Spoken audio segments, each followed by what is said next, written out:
অভাবের তাড়নায় অসহায় এক বাবা আর সৎ মায়ের ভয়ঙ্কর ষড়যন্ত্র। মায়াবী অরণ্যের জাদুকরি চকলেট বাড়ি, কিন্তু তার আড়ালে লুকিয়ে আছে চরম বিপদ। হেন্সেল আর গ্রেটেল কি পারবে এই রঙিন নরক থেকে প্রাণ নিয়ে ফিরতে? জানতে ভিডিওটি শেষ পর্যন্ত দেখুন।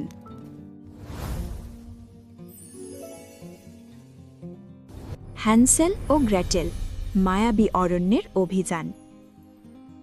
বহুকাল আগের কথা, এক সুবিশাল আর গহীন জঙ্গলের একদম ধারে জরাজীর্ণ একটি কাঠের কুঁড়ে ঘরে বাস করত এক নিঃস্ব কাঠুরে। সেই জঙ্গলটা ছিল যেমন রহস্যময়, তেমনি এক অদ্ভুত মায়ায় ঘেরা। বিশাল বিশাল গাছগুলোর ডালপালা আকাশ ছোঁয়া, যেন তারা একে অপরের হাত ধরে দিনের আলোকেও মাটিতে নামতে বাধা দিত। কাঠুরের পরিবারের সম্বল বলতে ছিল শুধু একটি মরিচা ধরা পুরনো কুঠার আর বুকের গভীরে লুকিয়ে থাকা এক দীর্ঘশ্বাস। কাঠুরের ছিল দুই নয়নের মণি, তীক্ষ্ণ বুদ্ধি সম্পন্ন বড় ছেলে হেন্সেল আর তার ছোট বোন স্নিগ্ধ রূপসী মায়াবী গ্রেটেল। তাদের নিজের মা মারা যাওয়ার পর কাঠুরে আবার সংসার শুরু করেছিলেন, কিন্তু তাদের এই সৎ মা ছিল মরুভূমির মতো পাষাণ হৃদয়ের আর অত্যন্ত নিষ্ঠুর প্রকৃতির। সেই সময় রাজ্যে এক ভয়াবহ আকাল দেখা দিল। ফসলের মাঠ তপ্ত রোদে ফেটে চৌচির, চারদিকে শুধু এক মুঠো অন্নের জন্য হাহাকার। কাঠুরের জীর্ণ কুটিরে আহারের এক কণাও অবশিষ্ট ছিল না। প্রতিদিন ক্ষুধার তীব্র জ্বালায় সন্তানেদের ফ্যাকাশে আর করুণ মুখ দেখে কাঠুরে আড়ালে চোখের জল ফেলত। একদিন গভীর রাতে, যখন চারপাশ নিস্তব্ধতায় মগ্ন আর বনের ঝিঝি পোকার ডাক এক বিষণ্ণ সুর তুলছে, তখন সৎমা কাঠুরেকে ফুসলিয়ে ফিসফিস করে বলল, শোনো, এভাবে চলতে থাকলে আমরা সবাই না খেয়ে মরে যাব। কাল ভোরেই আমাদের একটা চূড়ান্ত সিদ্ধান্ত নিতে হবে। কাঠুরে আতঙ্কিত গলায় জিজ্ঞেস করল, কি সিদ্ধান্তের কথা বলছো তুমি? সৎমা শীতল স্বরে উত্তর দিল, কাল ভোরে আমরা বাচ্চাদের এই গহীন অরণ্যের এমন এক জায়গায় নিয়ে যাব যেখান থেকে ফেরার কোনো পথ নেই। সেখানে তাদের জন্য আগুন জ্বালিয়ে দিয়ে আমরা কাজের বাহানায় আড়ালে চলে যাব। ওরা আর কোনো দিন বাড়ি ফেরার পথ খুঁজে পাবে না। এভাবেই অন্তত আমরা দুজন বেঁচে থাকব। কাঠুরের ডুকরে কেঁদে উঠল। তুমি কি বলছো? নিজের কলিজার টুকরোদের আমি এমন ভয়ঙ্কর বনে মৃত্যুর মুখে ফেলে আসব? না, এই পাপ আমি করতে পারবো না। কিন্তু সৎমা ছিল হীরের মতোই কঠিন। সে কাঠুরেকে নানা কুবুদ্ধি দিল আর মনে করিয়ে দিল যে চারজনই না খেয়ে মরার চেয়ে অন্তত দুজনের বেঁচে থাকা অনেক ভালো। অবশেষে নিরুপায় আর অভাবের তাড়নায় জর্জরিত হয়ে নরম মনের কাঠুরে তার স্ত্রীর সেই নিষ্ঠুর পরিকল্পনায় রাজি হতে বাধ্য হল। কিন্তু বিধাতার লিখন ছিল অন্যরকম। ক্ষুধার জ্বালায় হেন্সেল আর গ্রেটেল তখনও ঘুমাতে পারেনি। দেয়ালের ওপাশ থেকে তারা সৎমায়ের প্রতিটি নিষ্ঠুর কথা আর বাবার অসহায় বিলাপ শুনে ফেলল। গ্রেটেল আতঙ্কে কান্নার ভেঙে পড়ে মৃদুস্বরে বলল, ভাইয়া, এখন আমাদের কি হবে? বনের রাক্ষসরা কি আমাদের খেয়ে ফেলবে? হেন্সেল পরম মমতায় বোনের মাথায় হাত বুলিয়ে দিয়ে শান্ত গলায় বলল, ভয় পাস না গ্রেটেল, উপরওয়ালা আমাদের সাথে আছেন। আমি ফেরার একটা পথ ঠিক বের করব।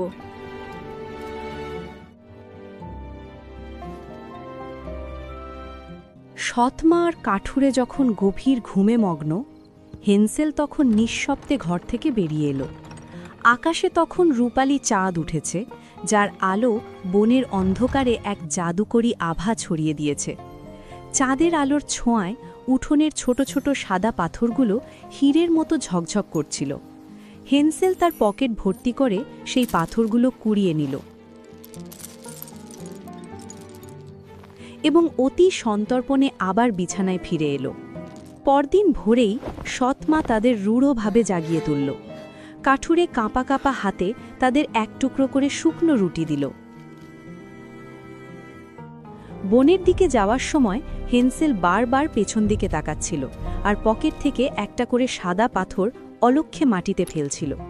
কাঠুরে যখন সন্দেহ করে জিজ্ঞেস করল সে কেন বারবার পেছনের দিকে তাকাচ্ছে, হেন্সেল উপস্থিত বুদ্ধিতে উত্তর দিল, আমি আমার আদরের পোষা বিড়ালটিকে বিদায় জানাচ্ছি বাবা। বনের একদম মাঝখানে পৌঁছে কাঠুরে আগুন জ্বালিয়ে দিল এবং তাদের সেখানে বসিয়ে রেখে কাজের অজুহাতে চলে গেল। অনেক সময় পার হলো, আগুনের তেজ কমে এলো, চারদিকে ঘুটঘুটে অন্ধকার নামল, কিন্তু বাবার আর দেখা মিলল না। গ্রেটেল আতঙ্কে কাঁদতে শুরু করলে হেন্সেল তাকে অভয় দিয়ে বলল, শান্ত হও গ্রেটেল, চাঁদ উঠতে দাও, এই পাথরগুলোই আমাদের পথ দেখাবে। সত্যিই তাই হলো। চাঁদের আলোয় ধবধবে সাদা পাথরগুলো জাদুর মতো জ্বলে উঠল। সেই পাথর অনুসরণ করে মাঝরাতেই তারা আবার নিজেদের ঘরে ফিরে এলো। কাঠুরের সন্তানদের ফিরে পেয়ে পরম মমতায় বুকে জড়িয়ে ধরল। কিন্তু সৎমার রাগ যেন আগুনের মতো জ্বলে উঠল। সে মনে মনে আরও ভয়ঙ্কর ষড়যন্ত্র করতে লাগল। কিছুদিন পর আবার অভাব চরমে পৌঁছাল। পরদিন সকালে কাঠুরে বাবা খাবারের সন্ধানে অনেক দূরে শহরে চলে গেলেন। সৎমা জানত এটাই তার সুবর্ণ সুযোগ। সে এক অদ্ভুত কুটিল হাসি হেসে হেন্সেল আর গ্রেটেলকে ডাকল এবং বলল, সোনামণিরা, চলো আজ আমরা বনে একটা চমৎকার পিকনিক করতে যাই। বেচারা হেন্সেল আর গ্রেটেল সৎ মায়ের ছলনা বুঝতে পারল না। তারা আনন্দের সাথে তার সাথে রওনা হলো। হেন্সেলের কাছে এবার কোনো পাথর ছিল না, তাই সে নিরুপায় হয়ে তার সকালের রুটির টুকরোটিকে গুঁড়ো করে পথে ছড়াতে ছড়াতে এগিয়ে চলল। সে ভেবেছিল এই রুটির গুঁড়োই তাদের ফেরার পথ চেনাবে। বনের গহীনে পৌঁছে সৎমা তাদের বসিয়ে রেখে খাবার খুঁজে আনার বাহানায় একা পালিয়ে এলো। তারা সকাল হওয়া পর্যন্ত এক জায়গায় গুটিসুটি মেরে বসে অপেক্ষা করল, কারণ ঘুটঘুটে অন্ধকারে রুটির ছোট ছোট টুকরোগুলো ভালো করে দেখা যাবে না। কিন্তু হায়, যখন সকাল হলো হেন্সেল দেখল পথের ওপর রুটির একটি কণাও আর অবশিষ্ট নেই। বনের ক্ষুধার্ত পাখি কিংবা ইঁদুরেরা সব খুঁটে খেয়ে ফেলেছে। হেন্সেল আর গ্রেটেল গহীন অরণ্যে পুরোপুরি পথ হারিয়ে ফেলল। তারা ৩ দিন আর ৩ রাত ধরে বনের এক প্রান্ত থেকে অন্য প্রান্তে ঘুরে বেড়াল। যখন তাদের শরীর ক্লান্তিতে ভেঙে পড়ছিল আর ক্ষুধার জ্বালায় চোখ অন্ধকার হয়ে আসছিল, ঠিক তখনই তারা গাছের আড়ালে দেখতে পেল এক অবিশ্বাস্য জাদুকরী দৃশ্য। একটি ছোট্ট ঘর, যার দেয়ালগুলো সুস্বাদু চকলেট আর ব্রাউনি কেকের তৈরি, জানালাগুলো স্বচ্ছ চিনির লজেন্সের, আর ছাদটি ছিল মুচমুচে বিস্কুটের। ক্ষুধার্ত 2 ভাই বোন দেরি না করে সেই সুস্বাদু ঘরের দেয়াল খেতে শুরু করল। হঠাৎ সেই চকলেটের ঘরের দরজা ক্যাচক্যাচ শব্দে খুলে গেল। লাঠিতে ভর দিয়ে এক কুঁজো বুড়ি বেরিয়ে এলো। তার মুখ ছিল বলিরেখায় ভরা। সে খুব মিষ্টি গলায় বলল, আহা, ছোট্ট সোনামণিরা আমার ঘরে এসেছে। এসো সোনামণিরা, ভেতরে এসো। কিন্তু সেই কৃত্রিম হাসির আড়ালে লুকিয়ে ছিল এক নরখাদক ডাইনি। সে শিশুদের ভুলিয়ে ঘরে এনে বন্দি করত আর তাদের মাংস খেয়ে ফেলত। সেই হ্যান্সেলকে একটি লোহার খাঁচায় বন্দি করল আর গ্রেটেলকে বানালো তার কাজের মেয়ে। ডাইনি প্রতিদিন হ্যান্সেলকে প্রচুর ভালো খাবার দিত, যাতে সে তাড়াতাড়ি মোটা হয়। ডাইনির দৃষ্টিশক্তি ছিল খুব কম, তাই সে প্রতিদিন হ্যান্সেলের আঙুলটিতে পরীক্ষা করত সে কতটা মাংসল হয়েছে। কিন্তু বুদ্ধিমান হ্যান্সেল আঙুলের বদলে একটা শুকনো হাড় বাড়িয়ে দিত। ডাইনি অবাক হয়ে ভাবত, এত খেয়েও ছেলেটা কেন কঙ্কালসার হয়ে আছে। অবশেষে 1 মাস পর ডাইনি ধৈর্য হারিয়ে ফেলল। সে চিৎকার করে গ্রেটেলকে আদেশ দিল, যাই হোক না কেন, এখনই আমি হ্যান্সেলকে রান্না করে খাবো। বিশাল পাতিলে জল গরম করতে দাও আর নিচে দাও দাও করে আগুন জ্বালো। গ্রেটেল নিরুপায় হয়ে কাঁদতে কাঁদতে বড় পাতিলে জল দিয়ে চুলায় আগুন জ্বালিয়ে দিল। ডাইনি আসলে গ্রেটেলকেও খাওয়ার ফোন দিয়ে এঁটেছিল। সে বলল, একবার পাতিলের উপর ঝুঁকে দেখতো জল ফুটেছে কিনা। গ্রেটেল ডাইনির চালাকি বুঝে ফেলল। সে খুব শান্তভাবে বলল, আমি তো অনেক ছোট, আমি কিছুই দেখতে পাচ্ছি না। তাই ডাইনি জল দেখতে গেল। যেই না ডাইনি ফুটন্ত জলের পাতিলের ওপর বেশি করে ঝুঁকেছে, অমনি গ্রেটেল তার সমস্ত শক্তি দিয়ে ডাইনিকে প্রচণ্ড ধাক্কা দিল। গ্রেটেল এক মুহূর্ত দেরি না করে পাতিলের ওপর ভারী ঢাকনা দিয়ে দিল। অশুভ শক্তির বিনাশ হল। গ্রেটেল দৌড়ে গিয়ে হ্যান্সেলের খাঁচা খুলে দিল।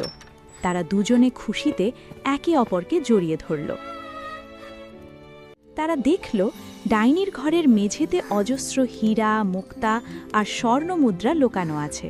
তারা তাদের পকেট আর ঝুড়ি সেই ধনরত্ন দিয়ে ভর্তি করে নিল। বনের পথ দিয়ে ফেরার সময় একটি রাজহাঁস তাদের নদী পার হতে সাহায্য করল। অবশেষে তারা তাদের চীনা মিঠো পথ দেখতে পেল। কুঁড়ে ঘরের কাছে পৌঁছতেই কাঠুরে বাবা দৌড়ে এসে সন্তানদের বুকে টেনে নিল। তিনি শহর থেকে ফিরে জানতে পেরেছিলেন যে সৎ মা তাদের সাথে কী পৈশাচিক ব্যবহার করেছে। তাই তিনি ওই সৎ মাকে চিরতরে ঘর থেকে তাড়িয়ে দিয়েছেন। হেন্সেল আর গ্রেটেল তাদের আনা সব ঐশ্বর্য বাবার সামনে তুলে ধরল। তাদের অভাবের দিন চিরতরে শেষ হল।